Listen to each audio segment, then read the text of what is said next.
Assalamualaikum warahmatullahi wabarakatuh. Bismillahirrahmanirrahim. Alhamdulillahirabbil alamin. Wassalatu wassalamu ala asrafil anbiya'i wal mursalin sayyidina wa habibina wa syafi'ina wa maulana Muhammad wa ala alihi wa ashabihi ajma'in. Subhanaka la ilma lana illa ma 'allamtana innaka antal alimul hakim. La haula wa la quwwata illa billahil aliyil azim. Amma ba'du. Para habaib yang saya muliakan, para alim ulama yang saya muliakan, seluruh pengurus forum ulama dan habaib pusat Al-Mukarram Kyai Haji Lutfi beserta seluruh jajarannya, hadirin dan hadirat sekalian yang berbahagia, alhamdulillah kita FUHAB telah dapat melaksanakan pengajian rutinnya setiap bulan. Dan untuk tahun depan supaya ditingkatkan. Jadi sebelum saya baca kitab, misalnya para ulama yang lain seperti Kiai Asli, Kiai Mahfud, supaya memberikan pengajian maksimal setengah jam, dan diharapkan untuk disiplin jam 9 sampai setengah 10. Dan saya harapkan supaya tiap ulama yang mengadakan pengajian membawa judul, membawa tema.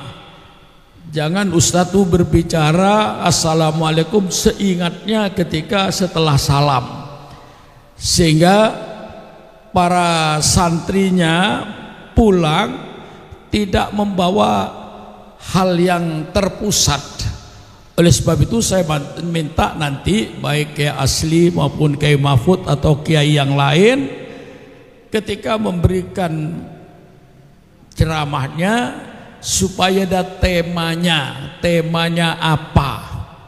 Misalnya mau pidato tentang Al-Quran dan poligami, persilahkan, judulnya ada. Jadi jelas yang ngaji itu dapat ilmunya, itu ilmu jelas gitu, tidak ilmu berantakan. Mengapa saya ilmu berantakan? Karena kiainya begitu pidato di atas mimbar hanya pidato apa yang dia ingat. Ingat ini dia keluarkan, ingat ini dia keluarkan. Ya semuanya baik, karena yang ingat itu ingat baik. Tetapi apalagi kalau dibentuk tema, teks apa sekarang persoalannya? Misalnya katakan Islam dan poligami. Apa persoalannya? Peradaban Islam dalam berumah tangga. Banyak judul itu. Apa peradaban Islam dalam ekonomi? Peradaban Islam dalam pergaulan antar umat manusia, peradaban Islam di dalam politik. Ini semuanya ada judulnya. Nanti peradaban Islam dengan teknologi, Al-Quran dan ilmu teknologi, Al-Quran dan ilmu biologi. Jadi begitu selesai ngaji, dia dapat ilmu. Oh ini tadi yang diuraikan Kiai. Rata-rata kita ini kalau pidato tidak pakai judul, tidak pakai tema, pidatonya pidato berantakan, ngalor ngidul. Ya karena Kiai pasti bagus yang dikatakan, tidak ada yang tidak bagus. Tapi lebih bagus kalau nanti pakai tema. Apa yang akan dibicarakan dari Al-Quran ini, karena Al-Quran itu isinya luas, mau bicara apa saja Al-Quran itu mampu. Sehingga nanti kiai-kiai sebelum saya baca kitab misalnya 30 menit menyampaikan pengajiannya dengan tema Ya tema kayak tadi, masih banyak tema itu. Mau tema yang ringan, birrul walidaini, berbakti pada orang tua. Jelas yang dipidatokan berbakti pada orang tua, tidak lalu kemana-mana.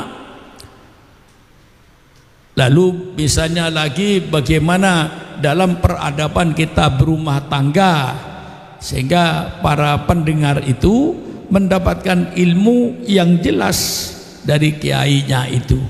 Itu harapan saya untuk tahun yang akan datang diatur dengan yang lebih baik. Kalau sekarang baik, kita atur nanti yang lebih baik. Karena tabiat manusia yang pasti itu, setiap manusia ingin perubahan. Perubahan dari yang baik kepada yang lebih baik. Perubahan dari yang lebih baik pada yang terbaik. Alangkah indahnya nanti kalau terus direkam judul-judul yang ada itu, terus diketik, minggu yang akan datang dibagikan. Pidato yang minggu ini dibagikan minggu yang akan datang, supaya mereka punya catatan, punya ilmu yang dibawakan oleh para ulama-ulama ini. Dan sekarang ini para ulama yang ada ini, saya menilai dalam berbicara itu tidak komprehensif. Bicara satu ayat ini, cuman ayat ini, dia tidak dihubungkan dengan ayat lain. Lain dengan ulama-ulama dulu. Kalau ulama-ulama dulu itu sudah komprehensif, artinya mereka sudah memiliki Quran itu semuanya. Jadi ketika nafsirkan ayat ini tidak bertentangan dengan ayat lain. Sekarang tuh Masya Allah, Al-Quran ditafsirkan sendiri-sendiri, sehingga banyak yang kontroversi. Ada kiai yang pidato Islam itu tidak sempurna. Mengapa? Yang sempurna cuma Allah. Lalu ke situ dalilnya. Ini mengurangi iman kita. Islam itu sudah sempurna, tapi sempurnanya Islam itu ada yang menyempurnakan. Nah, gitu loh. Siapa? Allah Subhanahu wa ta'ala. Kita nanti di surga kekal, Allah kekal. Apa enggak bertentang? Tidak, ada bedanya. Kita kekal, dikekalkan oleh Allah. Kalau Allah kekal binafsihi, qiyamuhu binafsihi. Jadi menguraikan ayat Quran tidak satu ayat, hanya satu ayat. Misalnya dia paham dengan terjemahannya, bahasa Indonesia bagus, baca Qurannya bagus, membaca ayat alaisa lil insani illa ma sa'a, baca terjemahnya, tidaklah bagi seseorang kecuali apa yang dia kerjakan. Jadi orang yang mati nanti hanya dapat apa yang dia kerjakan. Mendoakan orang mati tidak ada gunanya. Allah sudah menyatakan alaisa lil insani illa ma sa'a, tidaklah bagi seorang kecuali apa yang telah dia kerjakan.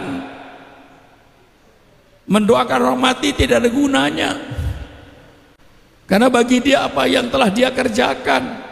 Nah, di situ ayat yang satu ini dia bahas menurut akalnya sendiri, tidak tahu di dalam ayat lain.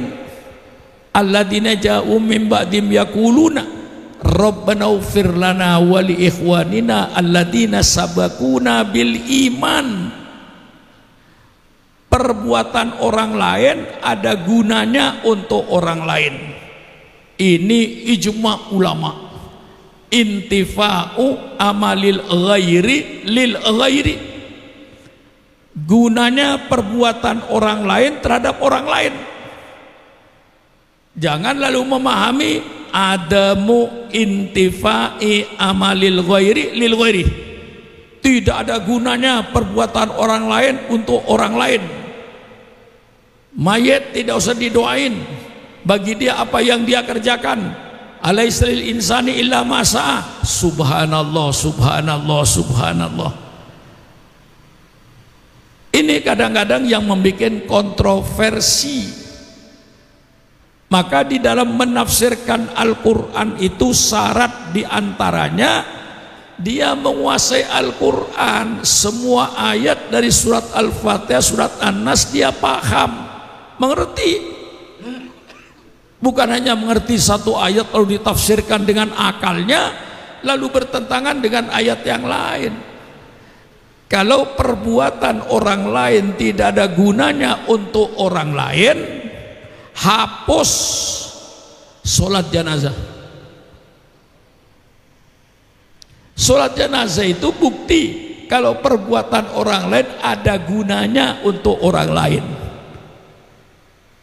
Karena yang sholat itu yang hidup, bukan yang mati. Tapi pahalanya untuk yang mati. Berarti intifa'u amalil ghairi lil ghairi. Gunanya perbuatan orang lain terhadap orang lain itu banyak sekali. Rabbighfirli wali walidayya warhamhuma kama rabbayani shaghira. Allahumma ufir lil mu'minina wal mu'minat wal muslimina wal muslimat al ahya'i minhum wal amwat. Ini semuanya ayat menunjukkan intifa'u amalil ghairi lil ghairi. Gunanya perbuatan orang lain untuk orang lain masih banyak lagi. Ada seorang datang pada Rasulullah, inna ummi uftulitat lau takallamat tasaddaqat hallahu ajrun in tasaddaqtu anha. Ibu saya meninggal mendadak dan dia tidak bicara apa-apa. Apakah ada pahala untuk ibu saya seandainya saya bersedekah untuk ibu saya? Rasul berkata ada pahalanya. Maka saudara, ketika kedua orang tuanya dahulu hidup belum sempat berbakti, kemudian kedua orang tuanya meninggal, saudara, oleh Allah dilapangkan rezeki, sumbanglah ke masjid. Ini keramik 10 meter untuk ibu saya. Ini keramik 10 meter untuk bapak saya. Pahalanya sampai, hadisnya banyak yang menunjukkan bahwa perbuatan orang lain berguna untuk orang lain. Nah, itu nanti yang akan datang oleh Kiai Lutfi kepada kiai-kiai semuanya diminta untuk memberikan pengajian, tapi dengan syarat berjudul. Jadi ketika Kiai ini apa pengajiannya sekarang? Oh, peradaban perekonomian menurut Islam. Dia bicara soal ekonomi Islam. Saudara catat. Kalau tidak ya diketik nanti. Minggu yang akan datang bagikan. Ini ceramah Kiai minggu yang lalu. Saudara punya dokumen, punya dokumentasinya. Jadi ngajinya betul-betul habis ngaji pulang bawa ilmu. Oh, ilmu saya tentang hukum waris di dalam Islam. Lidzakari mithlu hadzil unthayain. Mengapa laki-laki dapat 2 bagian? Mengapa perempuan dapat 1 bagian? Uraikan oleh kiainya itu. Pulang ilmunya jelas. Yang saya kadang-kadang sedih, pulang. Bagaimana ngajinya? Wah, bagus, ramai. Ngaji apa? Oh, kiainya lucu. Subhanallah. Ngaji cuma dapat kiai lucu. Kalau lucu nggak usah undang kiai, undang pelawak sana itu. Kalau ngundang kiai bukan untuk lucunya.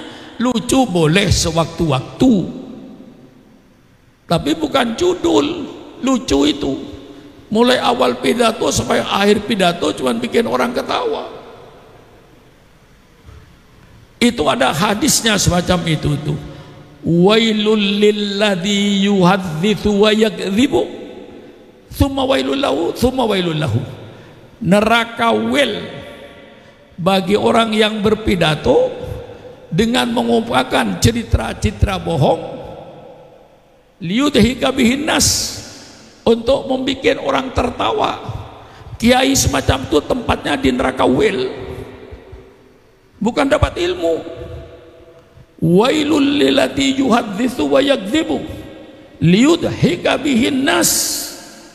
Tujuannya hanya supaya pendengar tertawa, senang, bikin cerita-cerita bohong. Itu ada hadisnya, boleh sewaktu-waktu yang lucu, tapi yang ada manfaatnya, bukan sekedar lucu. Nah ini saudara-saudara, nah ini untuk yang akan datang, supaya diprogram lebih baik lagi. Jadi setiap bulan Fuhab mengeluarkan tulisan judul hukum waris menurut Islam, judul peradaban rumah tangga, judul peradaban ekonomi dalam Islam. Nah, suatu ketika bisa jadi buku bagus untuk pegangan. Nah ini, tapi kita tetap berpegangkan pada ulama-ulama salaf. Ya, kalau saya sudah tetap pegangan saya dikatakan kaku atau tidak, yang saya pegang pendapat ulama salaf. Ulama yang sekarang saya nggak ngambil, terus terang aja, kecuali kalau sesuai dengan pendapat ulama salaf, tidak bertentangan dengan ulama salaf. Nah kadang-kadang kita ini mempunyai pikiran yang aneh, kalau nyeleneh dianggap wali. Nah ini yang jadi sulit. Ini peradaban NU ini, kadang di NU begitu, kalau anaknya kiai nyeleneh wali. Lah ini peradaban yang enggak benar bagi saya. Kalau ada kiai minum minuman keras, oh jangan ditegur, itu bukan makommu, itu makom wali itu. Nah bagi saya kalau sudah minum minuman keras wali, tidak wali saya hajar, bertentangan dengan syariat. Begitu kalau saya, oh itu wali Pak Sugron, jangan ditegur. Kiai mencium perempuan depan umum, yo jangan ditegur kiai, itu wali, itu nggak ada wali. Al wali la yuhalifus syariah, wali itu tidak bertentangan dengan syariat Allah. Maka Imam Bustani itu memberikan kaidah, idza ra'aita rajulan yamshi 'alal ma' aw yatiru fis sama' fala taghtaru bihi. Kalau kau melihat ada orang berjalan di atas air, atau kau melihat orang terbang ke langit, kau jangan tertipu dengan orang itu. Jangan tertipu dengan orang itu.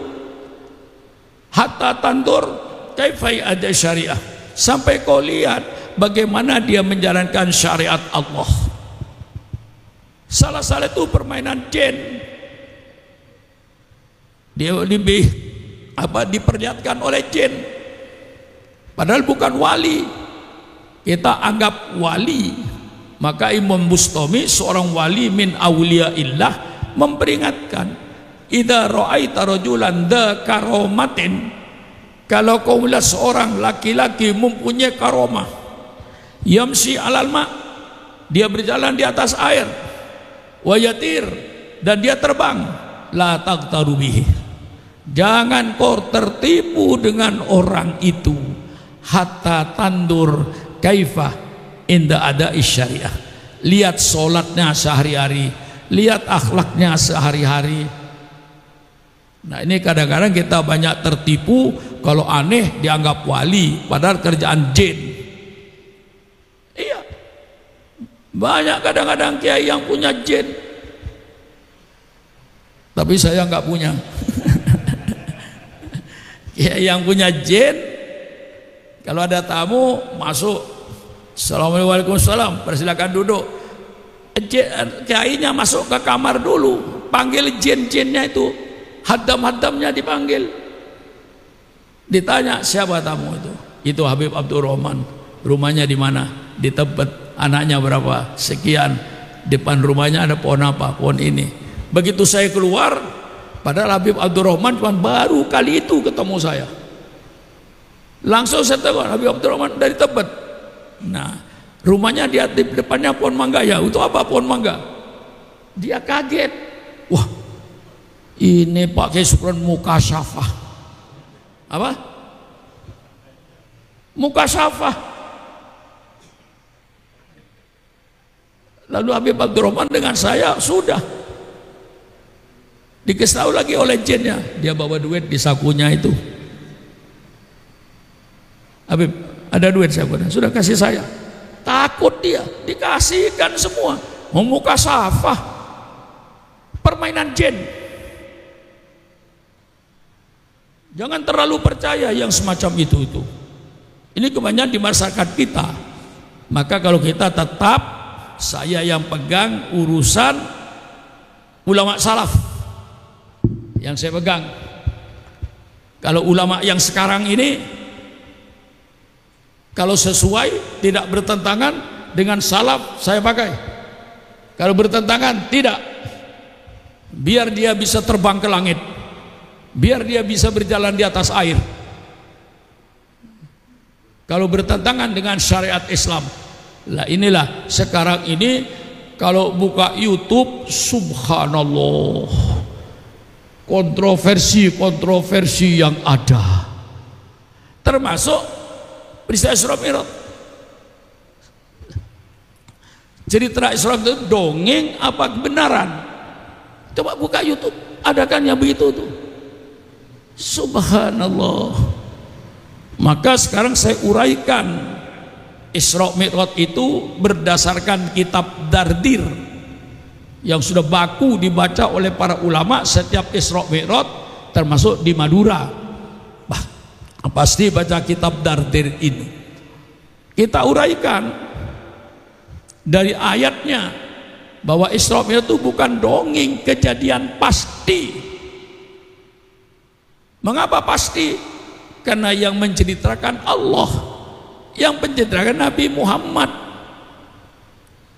Kita percaya kepada berita gaib ini, kita percaya pada berita yang kita tidak melihat dan kita tidak tahu. Kita percaya berdasarkan siapa yang membawa berita ini, karena kita nggak tahu. Saya kasih contoh, misalnya semua ulama berkata, qala Nabi sallallahu alaihi wasallam, qala Rasulullah sallallahu alaihi wasallam, innamal a'malu binniyat. Apa benar Nabi bersabda seperti itu, innamal a'malu binniyat? Kita tidak tahu, kita tidak menyaksikan. Tetapi mengapa kita yakin itu benar? Karena yang meriwayatkan Imam Bukhari. Siapa Imam Bukhari? Tidak diragukan keilmuannya, tidak diragukan akhlaknya, dan setiap hadis pasti membutuhkan cari sanadnya dari fulan, dari fulan, dari fulan, dari fulan, dari fulan, dari sahabat, dari Rasulullah. Itu namanya muttasil. Nah, semacam itu kita percaya. Kalau yang meriwayatkan bukan Imam Bukhari, bukan Imam Muslim, bukan Imam Abu Daud, bukan Imam Tirmidzi, misalnya, kita masih tanda tanya.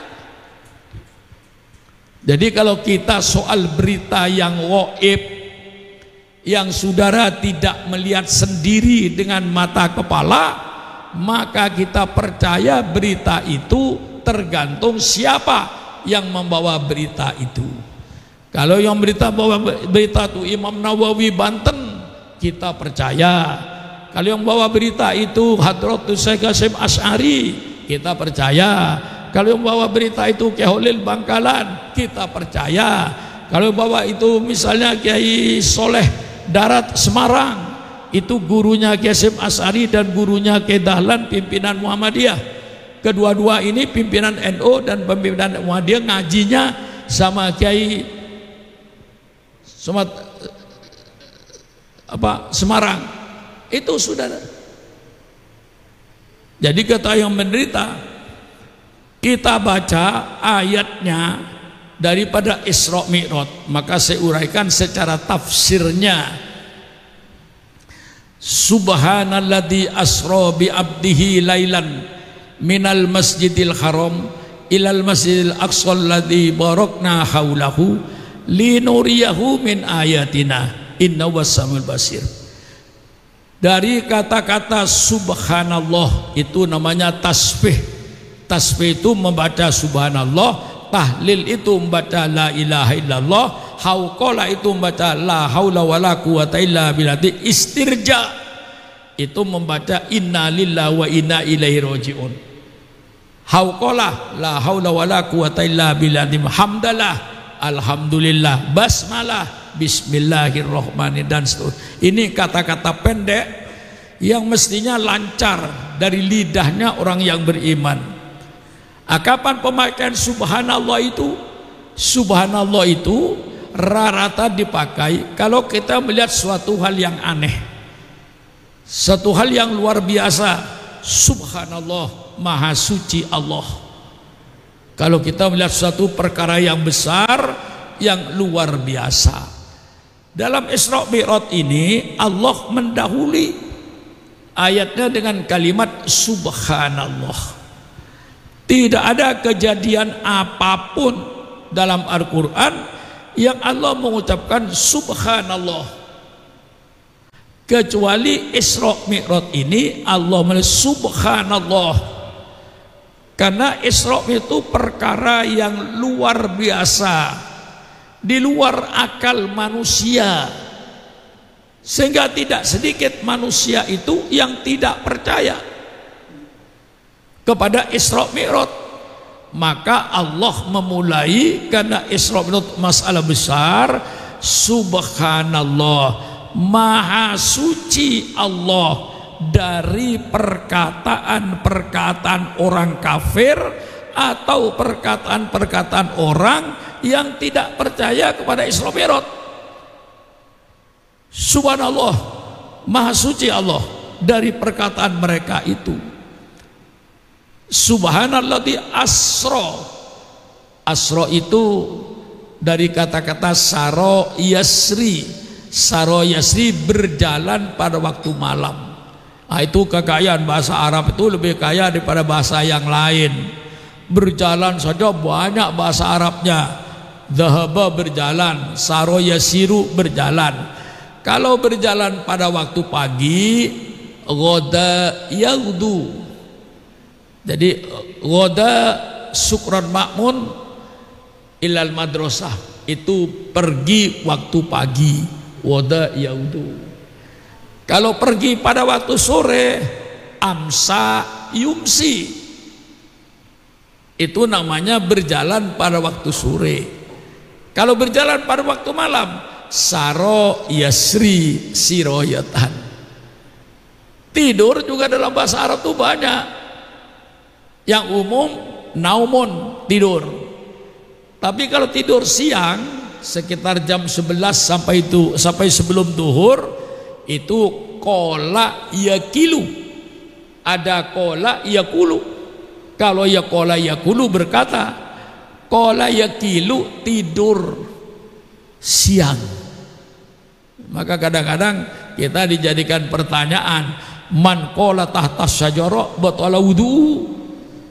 Kadang-kadang, loh, masa ya batal orang berbicara di bawah pohon? Nah, kalau kola yakulu, kalau mas kola yakilu batala wudu'uhu. Nah, itu dalam bahasa Arab. Jadi banyak bahasa Arab. Kalau tidur malam, kayak bermalam di hotel, anak abi itu fi Semarang. Itu bermalam sudah pasti abad batayabi itu tidur pada waktu malam. Nah, dalam berjalan itu bahasa Arab sangat banyak sekali.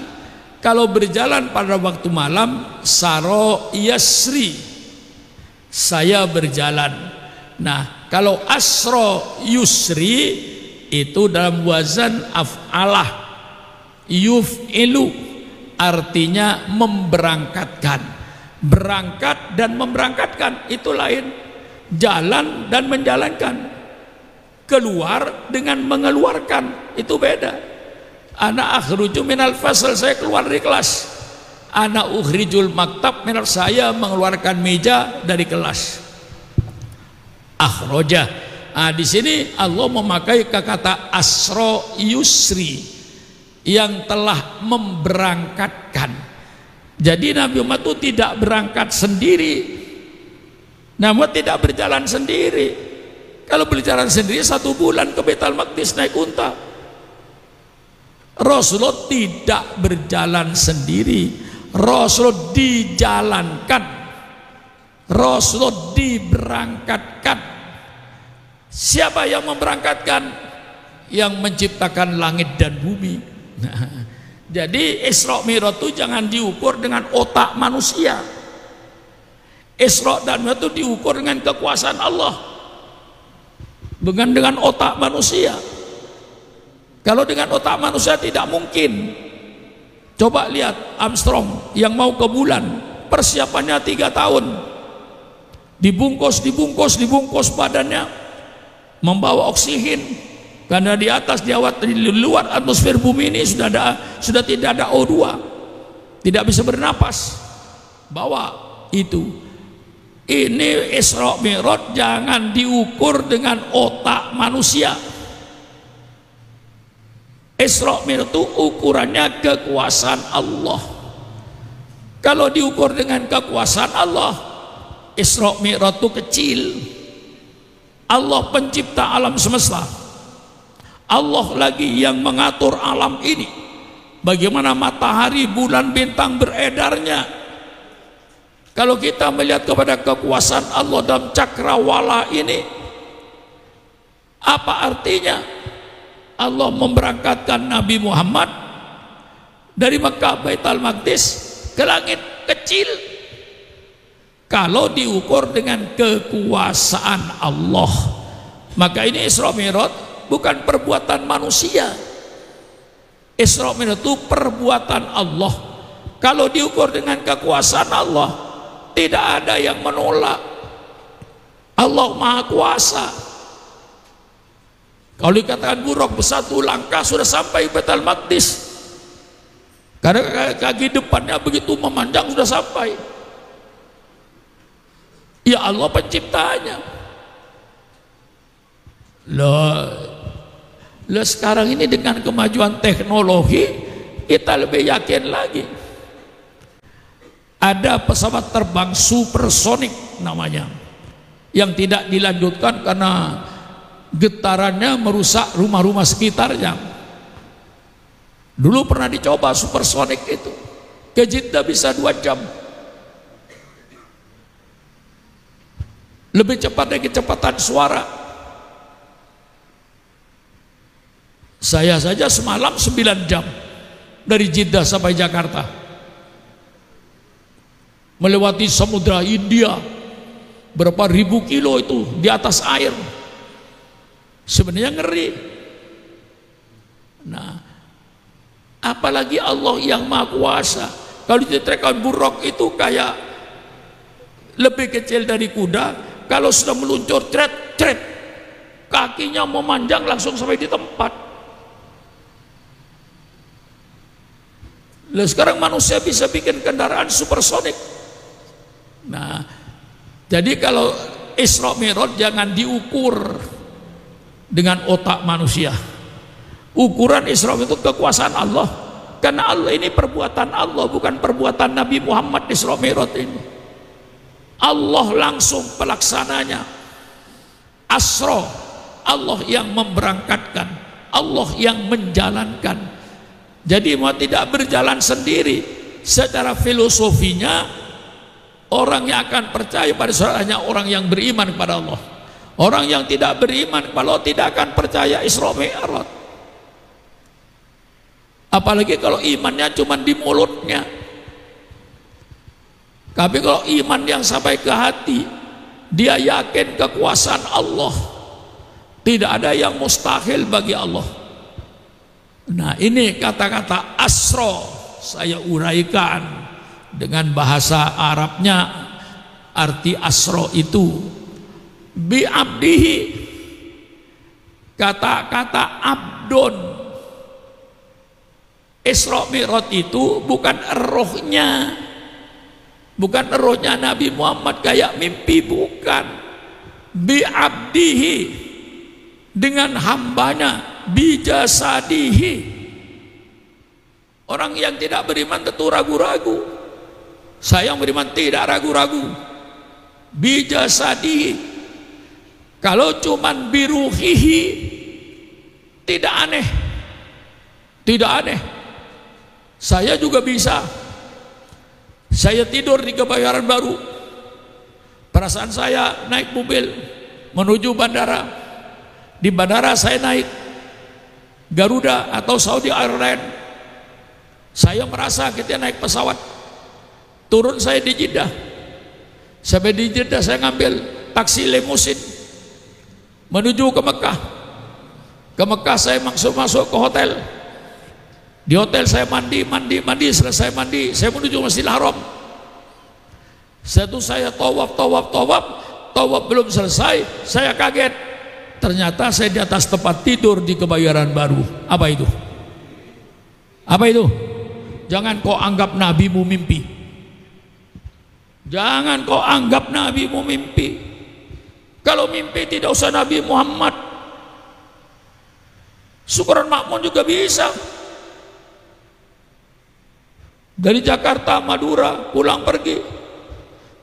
Saya tanya sama saudara, mimpi itu perlu waktu apa tidak? Hah? Orang mimpi perlu waktu apa tidak? Perlu, tapi sangat singkat.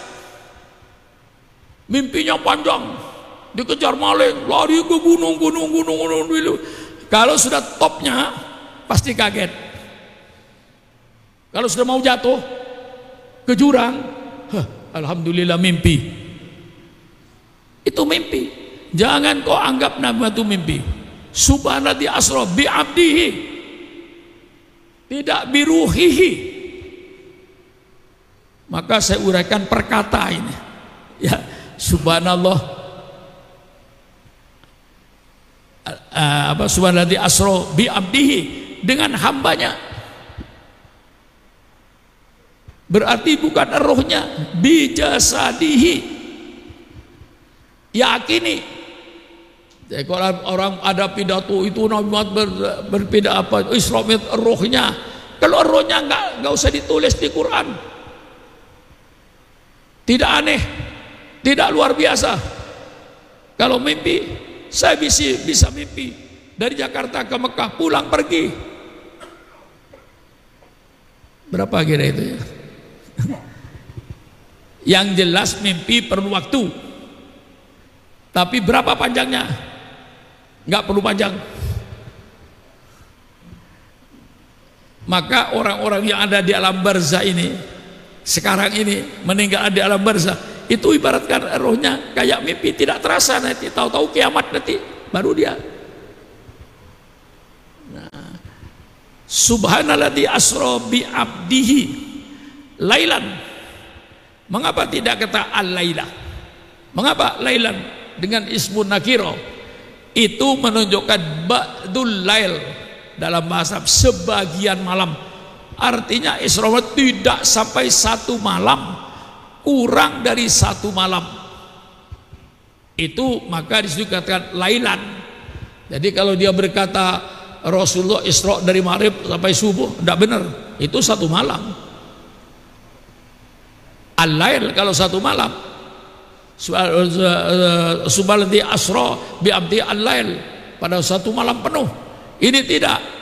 Subhanalladzi asra bi abdi lailan, sebagian malam. Tidak satu malam penuh. Subhanalladzi asra bi lailan minal masjidil haram ilal masjidil aqsa. Dari Masjidil Haram ke Masjidil Aqsa yang ada di Palestina. Alladzi barakna haulahu, yang kami kasih berkah di sekitar Baitul Maqdis itu. Apa berkahnya? Para nabi dan para rasul banyak diturunkan di sekitar Baitul Maqdis ini. Itu kota yang diberkahi oleh Allah karena banyaknya para nabi dan para rasul yang diangkat oleh Allah di sekitar Masjidil Aqsa. Maka kota Palestina itu kota indah.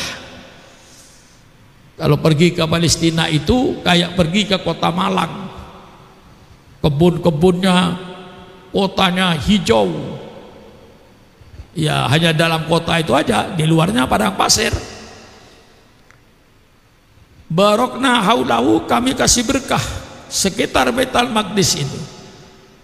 Di antara berkah yang diturunkan Allah, para nabi banyak diturunkan oleh Allah dari sekitar Baitul Maqdis. Lalu untuk apa Isra Mi'raj ini? Jangan ngarang. Isra Mi'raj itu Allah sudah mengasih tahu. Untuk apa Allah mengadakan Isra Mi'raj? Linuriyahu min ayatina. Kami, kata Allah, ingin memperlihatkan kepada hamba kami sebagian kecil daripada kekuasaan Allah. Jadi Isra itu min ayatihi, min itu tabaid, sebagian kecil daripada kekuasaan Allah. Mengapa Allah waktu itu memperlihatkannya? Karena pada waktu disebut tahun itu Amul Huzni, tahun yang berduka cita bagi Nabi Muhammad. Karena pada tahun itu pertama wafat istrinya Siti Khadijah radhiyallahu anha, di mana dia sebagai pembantu 100% jisman wa ruhan wa malan, jiwa dan hartanya Siti Khadijah itu hanya untuk Islam. Meninggal, siapa yang tidak sedih? Kita kalau ditinggal oleh keluarga, apalagi istri, anak yang dekat, tentu kita sedih. Maka pada tahun Isra itu disebut Amul Huzni, tahun berduka cita. Yang kedua, wafat pamannya Abu Thalib yang membela Rasulullah Sallallahu Alaihi Wasallam daripada serangan-serangan orang kafir Quraisy. Soal Islamnya Abu Thalib itu masih ikhtilaf ulama, sudah serahkan saja kepada Allah, kita nggak usah berantem. Abu Thalib muslim apa tidak? Sebagian riwayat berkata muslim, karena mengatakan walaupun tidak terang-terangan dia membela Rasulullah habis-habisan. Masa kalau tidak beriman dia belain? Ya sudahlah, itu urusan Allah, kita nggak usah berdebat sampai jadi pertengkaran lagi. Itu urusan Allah. Abu Thalib itu tidak usah kita yang ngurusi. Nah, Abu Thalib meninggal, Siti Khadijah meninggal, sedih. Untuk tidak membuat sedih, wahai Muhammad, di belakangmu bukan Khadijah, di belakangmu bukan Abu Thalib, di belakangnya saya. Tidak usah sedih, tidak usah kecil hati dengan meninggalnya istrimu, dengan meninggalkan pamanmu yang membela kau.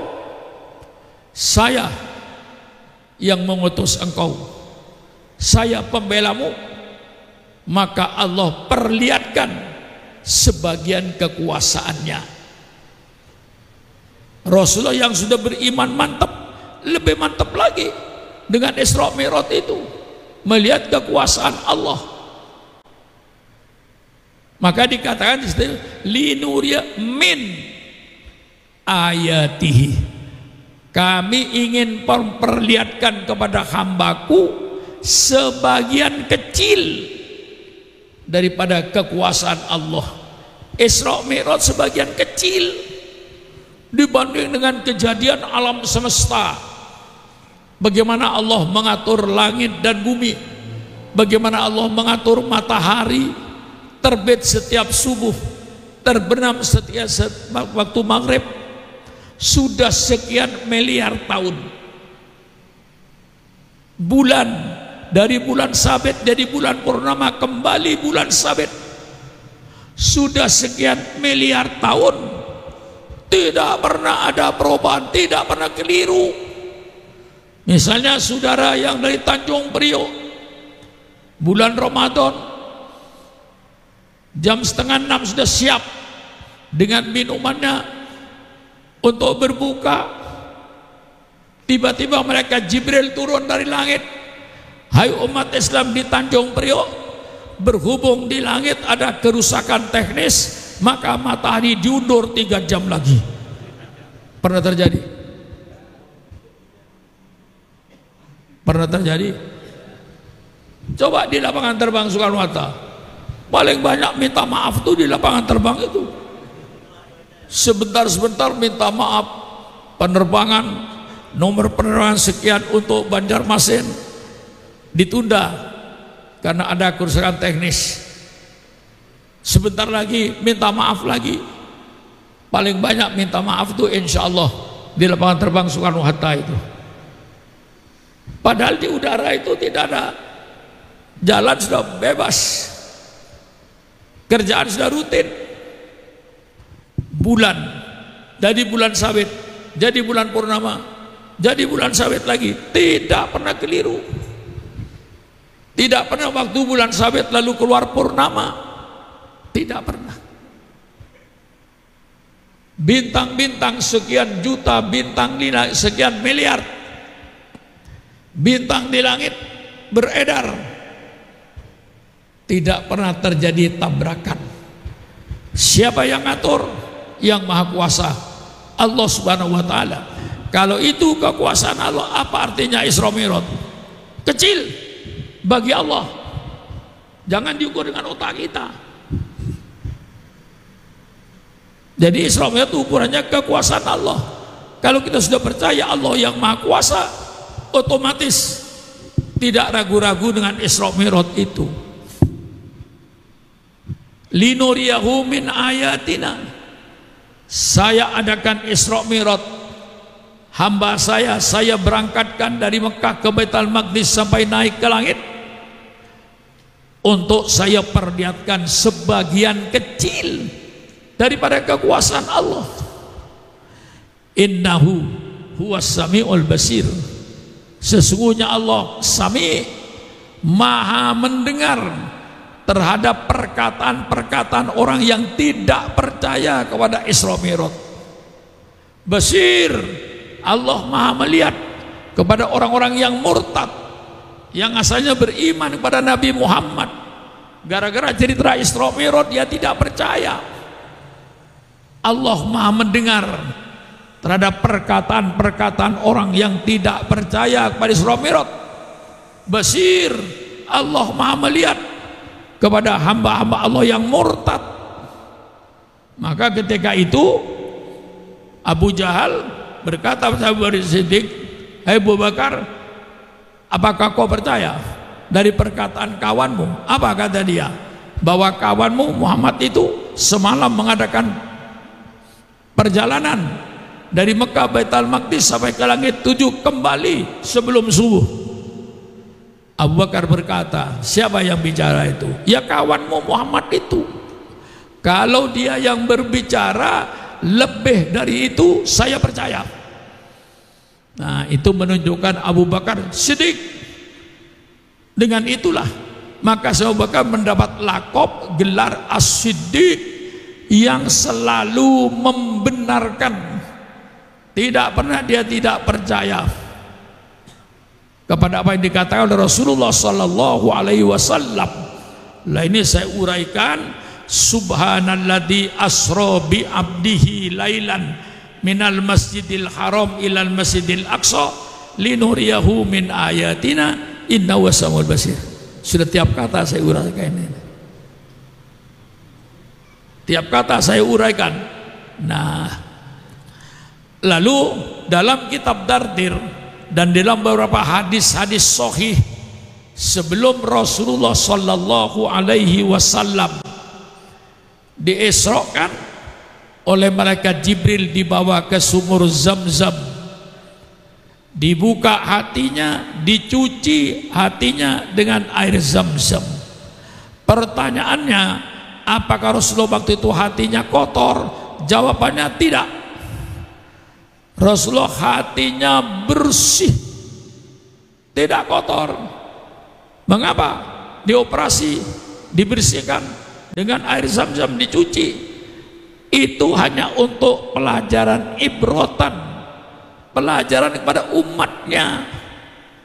Sebelum mengadakan perjalanan, bersihkan hatimu. Tiru Isra Mi'raj, bersihkan hatinya. Nah, soal operasi saya kira sudah tidak ada persoalan untuk zaman sekarang.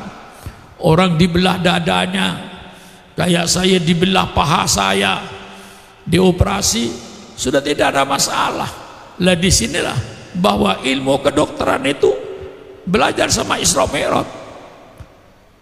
Dengan peristiwa Isra Mi'raj, lalu manusia berpikir, oh, manusia itu bisa dioperasi, bisa dibelah dadanya, dipelajari, timbullah ilmu pengetahuan kedokteran. Nah, yang penting apa? Bukan hati Rasulullah kotor kemudian dibersihkan, bukan iman Rasulullah lemah kemudian dikuatkan imannya. Tidak, itu hanya untuk dijadikan pelajaran kepada umatnya. Sebelum Anda menjalankan tugas apapun saja, kalau ingin sukses, bersihkan hatinya. Jadi kalau Rasulullah dioperasi, mari kita sendiri operasi. Jangan bercerita Rasulullah dioperasi, kita operasi. Bersihkan diri kita, bersihkan hati kita sebelum mengadakan perjalanan. Bersihkan hati kita sebelum menjadi pejabat-pejabat pemerintah. Cuci dulu hatinya yang bersih, baru menjadi pejabat, baru jadi bupati, baru jadi gubernur, baru jadi presiden, baru jadi menteri, baru jadi anggota DPR, baru menjadi pejabat-pejabat tinggi pemerintah. Bersihkan hatinya kalau ingin selamat dalam perjalanannya. Tiru Isra Mi'raj. Jadi kiai, cuci hatinya. Apa niatnya jadi kiai? Apa niatnya jadi mubaligh? Ya, dulu ayah saya tahun 1975, saya ini sudah jadi kiai nasional. Allahumma ufir lahu. Ayah saya berkata kepada saya tidak percaya sama kiai kalau kiai itu bukan pegawai negeri, bukan pedagang, bukan petani. Saya jawab, justru abah kiai yang semacam itu kiai yang konsentrasi, tidak mikirkan dunia. Apa jawab ayah saya? Istrinya makan enggak? Anaknya makan enggak? Kalau ada kiai bukan pegawai negeri, bukan dagang, dagang tidak, tani tidak, itu kiai hanya mengharap-harapkan pemberian orang. Itu kata-kata ayah saya. Maka saya nggak percaya kalau kiai itu tidak ada usahanya. Saya berpikir, saya jawab itu kiai yang benar, malah ayah saya lalu berkata, istrimu makan enggak? Anakmu makan enggak? Lah kalau kamu tidak dagang, kamu tidak tani, kamu tidak ada usaha, bukan pegawai negeri, engkau tiap hari hanya mengharap-harapkan pemberian orang. Nanti dakwahmu tidak murni. Itu kata ayah saya. Nah, semenjak itu saya terus berusaha. Pernah saya ini berusaha di taksi Morante. Pernah saya punya 7 mobil Morante. Perhitungan saya sudah bagus ya. Ini yang untuk dapur, untuk membiayai taksi. Nyata-nyata bangkrut saya, habis taksinya itu. Ayah nyuruh usaha, saya usaha bangkrut. Lalu saya pindah jual beras. Waktu itu Bupati Bekasi bilang ini di Bekasi Pak Kiai sedang panen raya, beras Bulog nggak bisa keluar, bisa nggak saya kembalikan ke Jakarta kalau Pak Kiai punya kenalan. Saya hubungi kenalan saya yang dagang beras, bisa. Ini riwayat saya ini. Waktu itu saya pinjam mobil truknya Kodim Jakarta Timur, orang Banten waktu itu. Baik dengan saya. Pinjam truknya Pak Kodim. Untuk apa pakai ngangkut beras supaya gak rewel di jalanan. Nah, yang ngangkut dengan sekali, 2 kali, 3 kali untung. 4 kali ke belakang hancur. Habis modal saya. Apalagi kata saya, ayah saya nyuruh saya kerja usaha. Akhirnya saya gadangan rokok. Lebih hancur lagi. Akhirnya saya pergi ke Mbah Mangli, pergi ke Hamid Pasuruan. Lalu saya disuruh istiqomah saja di pondok. Nanti akan datang usaha. Nah, waktu itu saya balik. Kalau punya duit saya beli tanah, punya duit saya beli tanah, punya duit saya beli tanah. Nah, rupanya itulah yang berhasil. Seandainya saya tidur di Jakarta tidak berdakwah, insya Allah saya makan. Itulah berkah ayah saya. Lalu lari ke pertanian.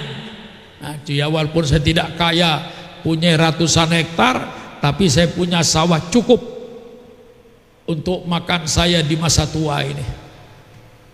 Ini ayah saya yang bilang seperti itu. Jangan dijadikan dakwah itu mata pencaharian.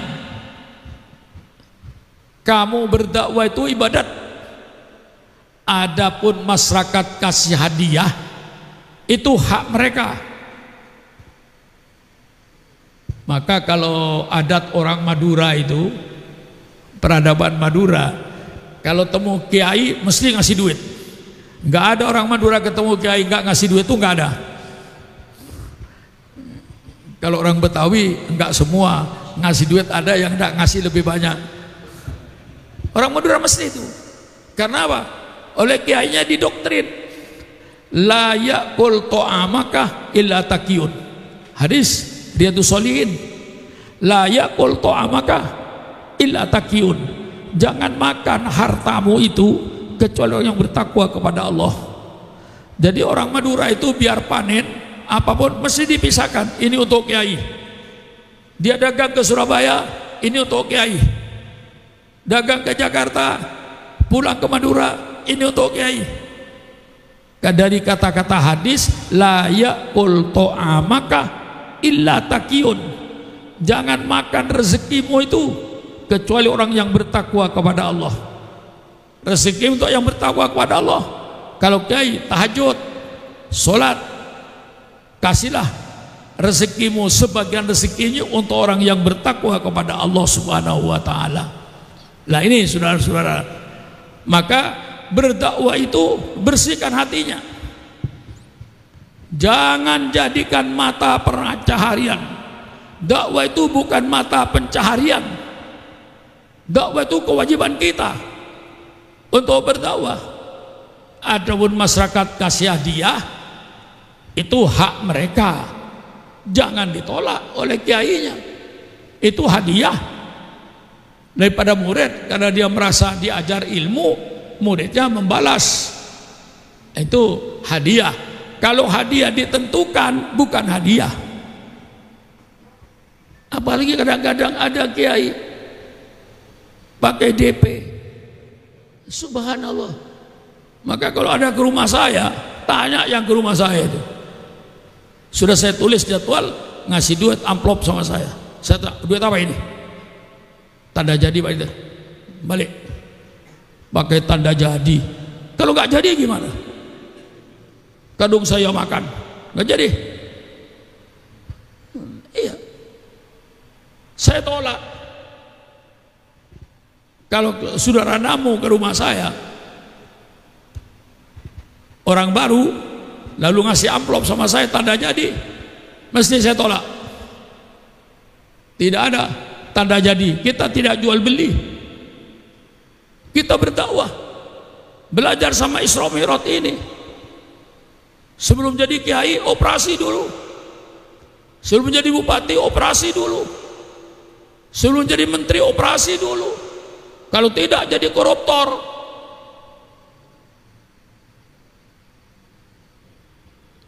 Jadi calok tanah. Lah disinilah letaknya. Kita belajar sama Isra Mi'raj.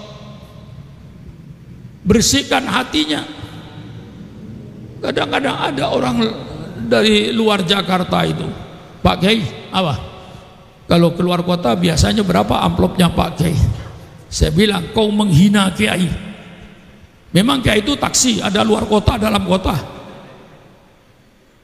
Saya marah. Saya marah. Jangan menghina Kiai kau. Saya pergi ke Tegal, kau ngaji sama saya. Kau ngasih hadiah pada terserah kemampuanmu. Kalau kamu tidak mampu, kasih tahu sama saya. Jangan dijadikan dakwah ini mata pencaharian. Apa mata pencahariannya? Berdakwah. Oh, sudah nggak ada pahalanya nanti di akhirat deh. Maka jangan pakai tarif, jangan pakai tanda jadi. Berdakwahlah. Insya Allah masyarakat sudah paham kok bahwa kiai itu tidak punya pekerjaan, apalagi yang paham la ya'kul ta'amaka illa taqiyun. Jangan makan hartamu, jangan makan hartamu kecuali orang-orang yang sujud kepada Allah. Itu yang berhak untuk makan sebagian hartamu. Nah, ini Isra Mi'raj dijadikan pelajaran.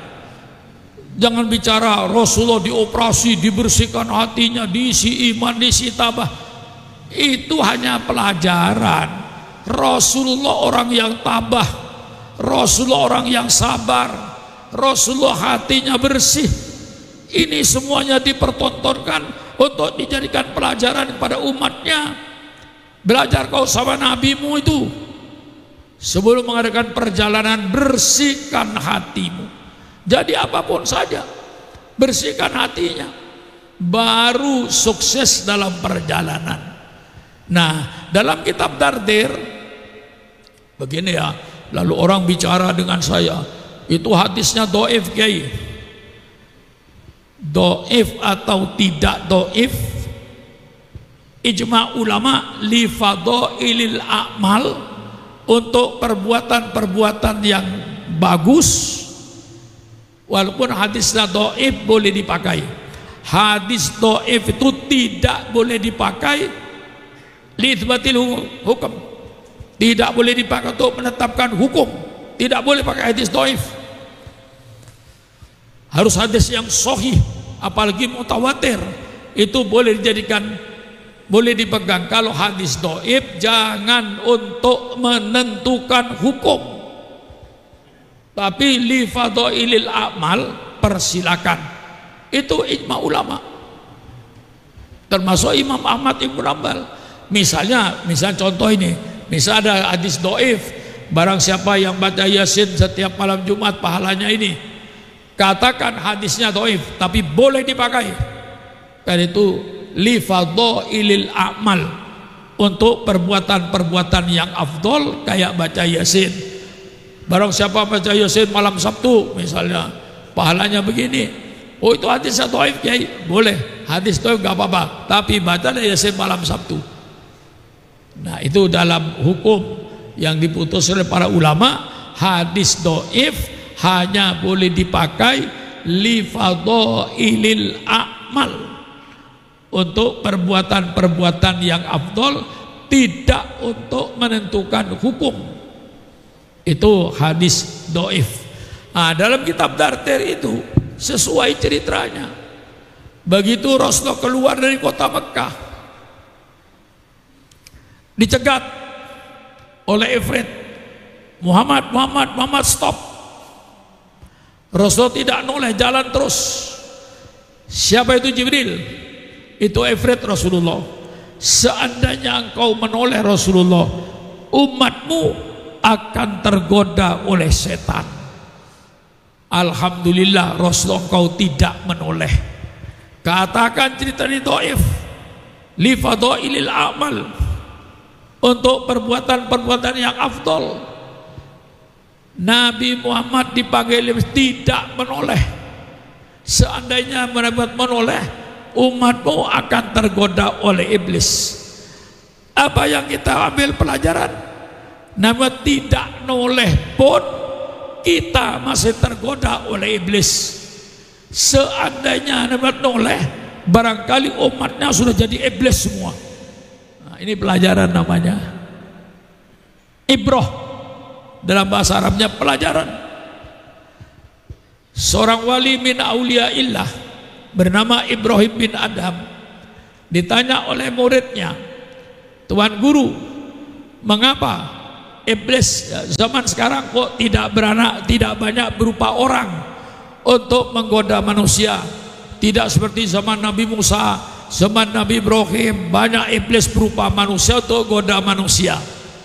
Apa jawaban Ibrahim bin Adham nih, seorang wali min auliyaillah? Dia menjawab, di akhir zaman iblis tidak perlu berupa manusia untuk menggoda manusia. Mengapa? Karena manusianya sudah melebihi iblis. Hah? Betul gak kira-kira ya? Betul gak kira-kira? Entah sekarang saya sudah jarang lewat Rawamangun sebelah bawah. Dulu kalau sepidato di Tanjung Priok pulang, mesti saya lewat Rawamangun bawah. Di tempat bunga-bunga itu, mobil siapapun lewat, dia tidak mau tahu, langsung ke tengah jalan, nyetop, om, dengan pakaian yang buka aurat. Lalu saya teringat, kaget saya dari tidur, saya lihat perempuan itu. Sebenarnya saya tidak mau melihat, cuman kelihatan. Lain lah, melihat dengan kelihatan itu lain. Kelihatan. Langsung saya teringat kepada Ibrahim bin Adham. Untuk apa iblis berupa manusia? Manusianya sudah melebihi iblis. Sudah melebihi iblis. Coba di film-film itu, perempuan-perempuan yang telanjang-telanjang itu, untuk apa iblis berupa manusia telanjang, perempuan telanjang? Perempuannya sudah melebihi iblis.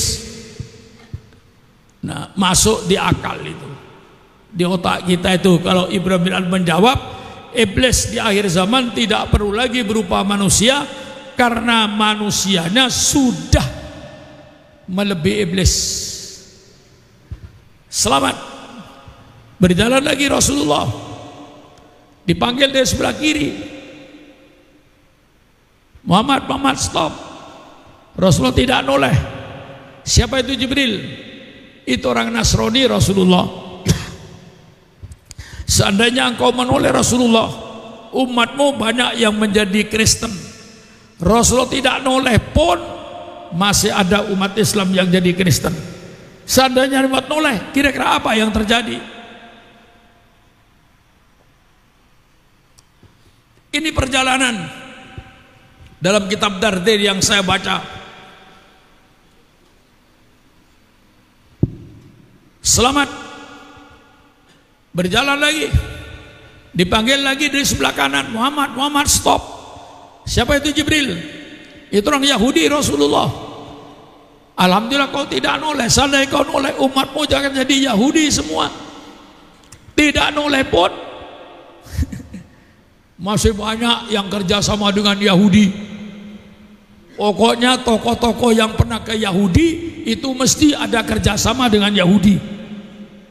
Siapapun saja itu, orang manapun saja, kiai siapapun saja, tidak perlu kiai apapun saja, dan kiai siapapun saja, yang pernah berbicara dengan pemimpin Yahudi, mesti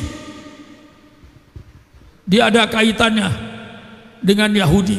Lah, ini peristiwa yang ditulis dalam kitab Dardir, kok persis yang dialami oleh kita semua ini pada saat ini. Ini yang penting, yang pokok. Kalau saya ceritakan kitab Dardir sepenuhnya, ya nggak selesai sampai asar. Banyak itu film-film sinetron yang diperlihatkan.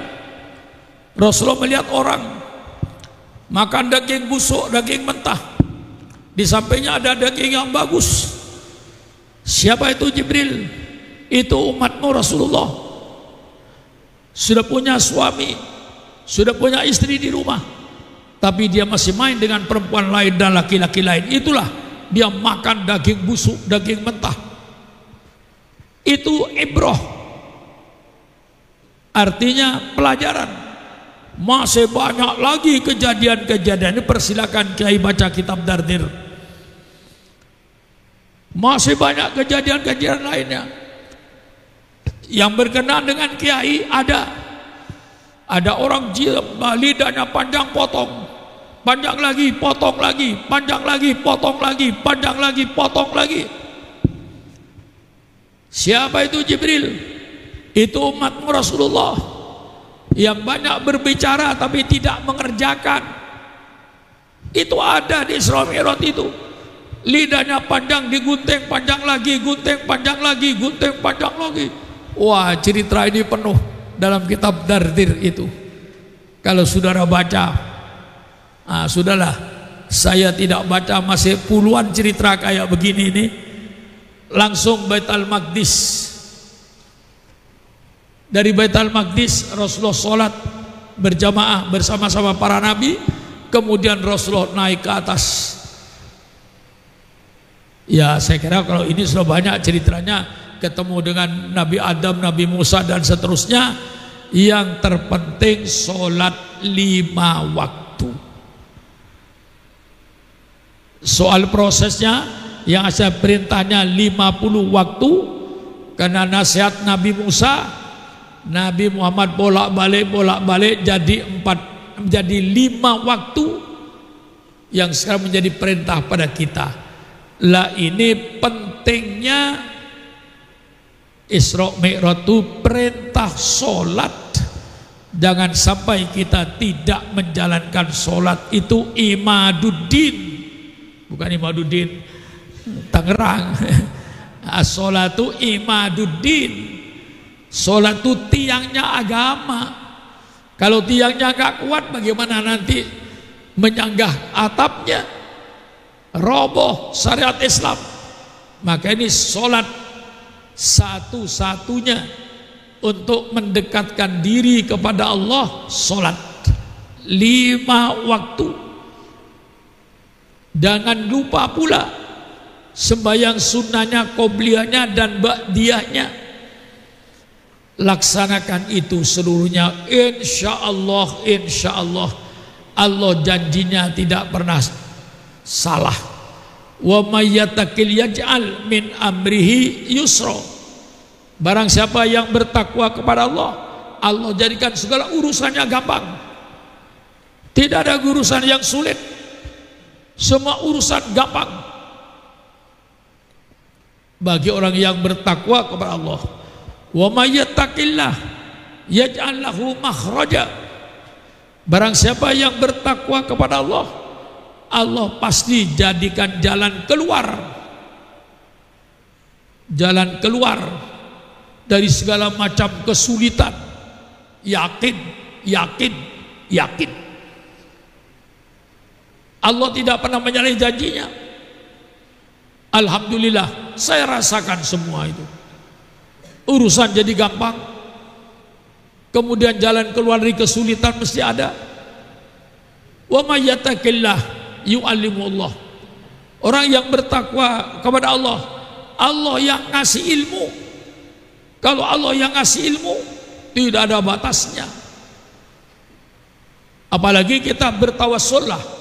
Kalau sudah baca kitab tawassul dengan Nabi Khidir, baca Fatihah kepada Nabi Khidir, Setelah tawassul dengan Nabi Khidir, Allahumma alimna ilma min ladunka.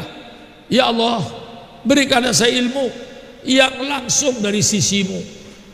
Maka ulama-ulama salaf dahulu banyak ilmunya.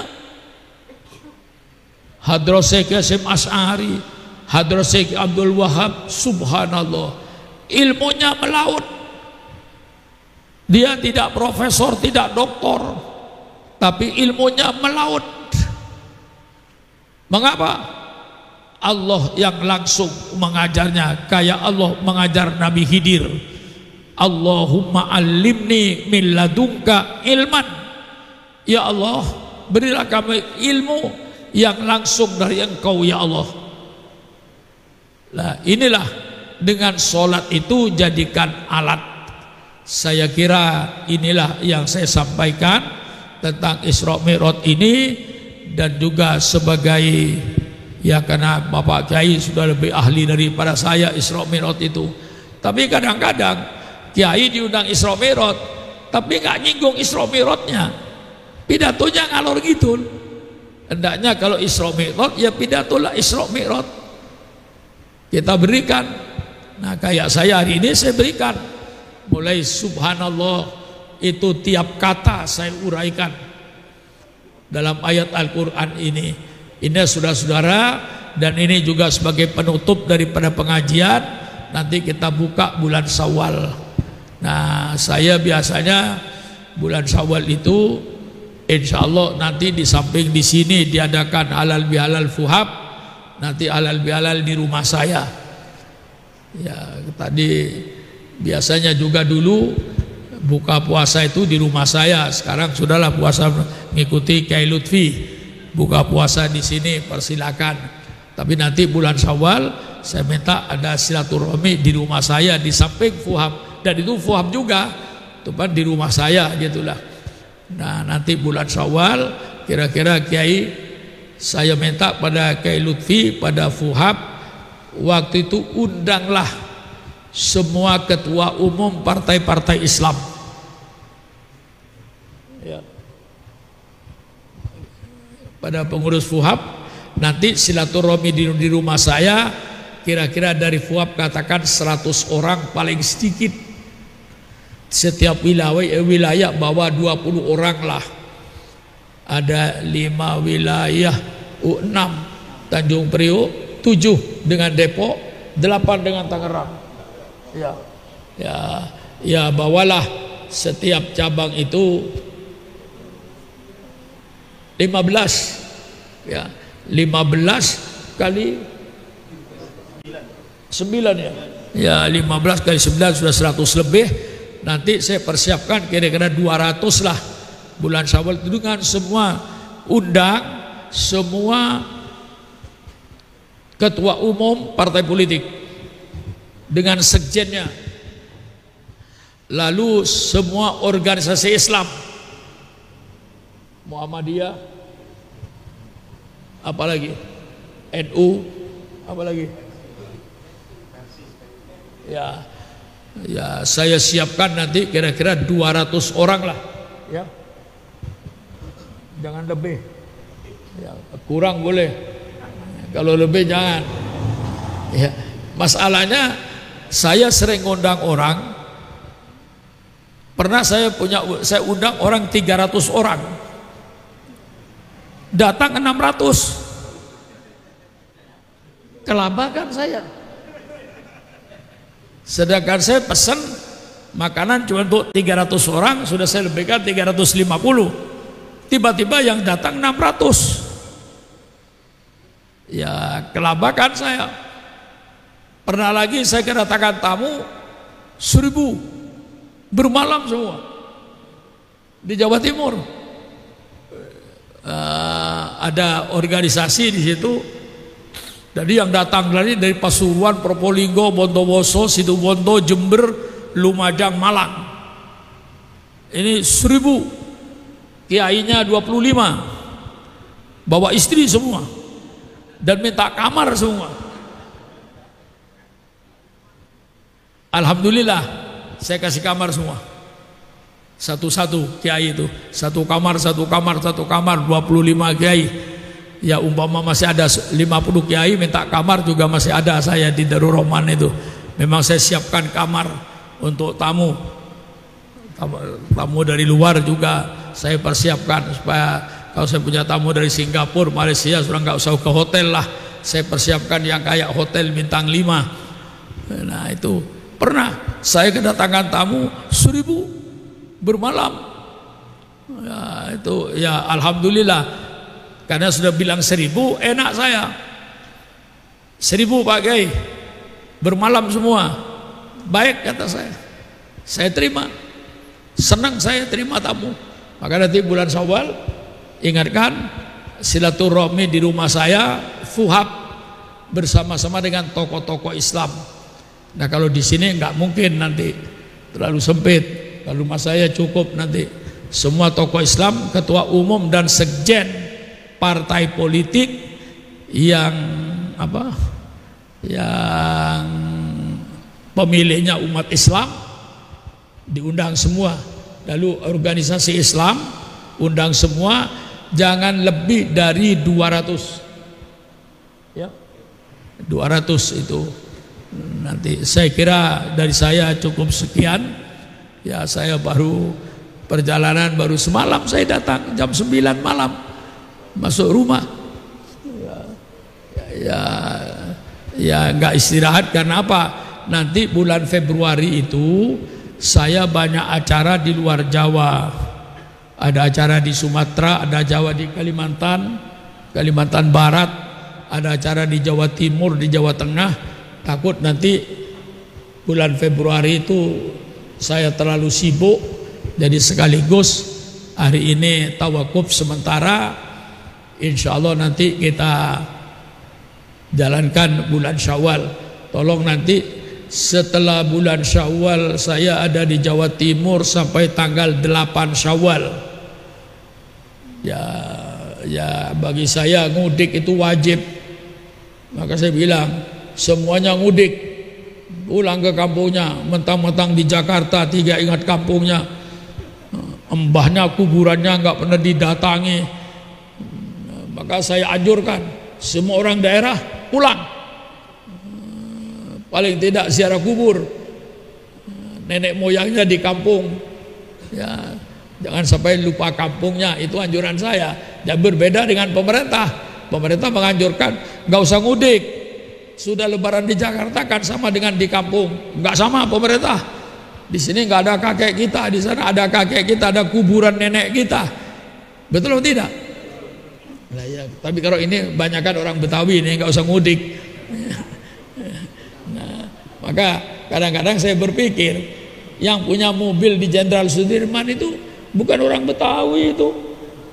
Nah nyata kalau lebaran sepi, Jakarta sepi, pulang kampung semua mobil-mobil itu termasuk saya. Lalu bagaimana saya nggak pulang kampung? Kuburan kakek saya, kuburan ayah saya, masa saya lupa sama kakek saya yang berjasa kepada saya? Ya tentu. Maka saya pulang. Saya pulang itu biasanya tanggal 21 Ramadan. Pulang saya. Balik ke Jakarta tanggal 8 Syawal. Jadi dikira kurang lebih setengah bulan lebih. Seminggu di Malang, seminggu di Madura. Silaturahmi saya ke keluarga-keluarga saya semuanya. Saya cari keluarga-keluarga saya yang di kampung-kampung itu. Silaturahminya. Inilah, mari kita tutup dengan baca surat Al-Fatihah. Al-Fatihah biniyatil qabul wa tamami kulli su'lin wa ma'mul wa ala kulli niyatin salihah wa ila hadratin nabiyil mustafa Muhammadin sallallahu alaihi wasallam. Al-Fatihah. A'udzu billahi minasyaitonir rajim. Bismillahirrahmanirrahim. Alhamdulillahirabbil alamin arrahmanir rahim maliki yaumiddin. Iyyaka na'budu wa iyyaka nasta'in. Ihdinas siratal ladzina an'amta 'alaihim ghairil maghdubi 'alaihim waladdallin. Amin. Allahumma bihaqqil Fatihah wa bi sirril Fatihah wa bi karamatil Fatihah wa bi barakatil Fatihah wa bi jahi man unzila 'alaihil Fatihah ya farijal ham ya kashfal gham ya man li abdi yaghfir wa yarham. Allahumma lakal hamdu syukra wa lakal mannu fadla wa anta rabbuna haqqa wa nahnu abidu gariqa wa anta lam tazal lidzalika ahla. Allahumma ya muyassira kulli asir wa ya jabira kulli kasir wa ya sahiba kulli farid wa ya mudiya kulli fakir wa ya muqawwiya kulli dhaif wa ya ma'mana kulli khaif. Yassir alaina kulla asir fataysirul asir alaika yasir. Ya man la yahtajul bayani wat tafsir hajatuna ilaika kathir wa anta alimum basir. Allahumma sakhil umurana wa umur man yuhibbuna wa umur man yusaiduna wa umur yahdumuna wa umur man yahdumuna wa umur man dakhala baitana wa umur muslimina wal muslimat wal mu'minin wal mu'minat al ahya'i minhum wal amwat. Rabbana atina fid dunya hasanah wa fil akhirati hasanah wa qina adzabannar. Subhana rabbika rabbil izzati amma yasifun wa salamun alal mursalin walhamdulillahi rabbil alamin. Wassalamu alaikum warahmatullahi wabarakatuh.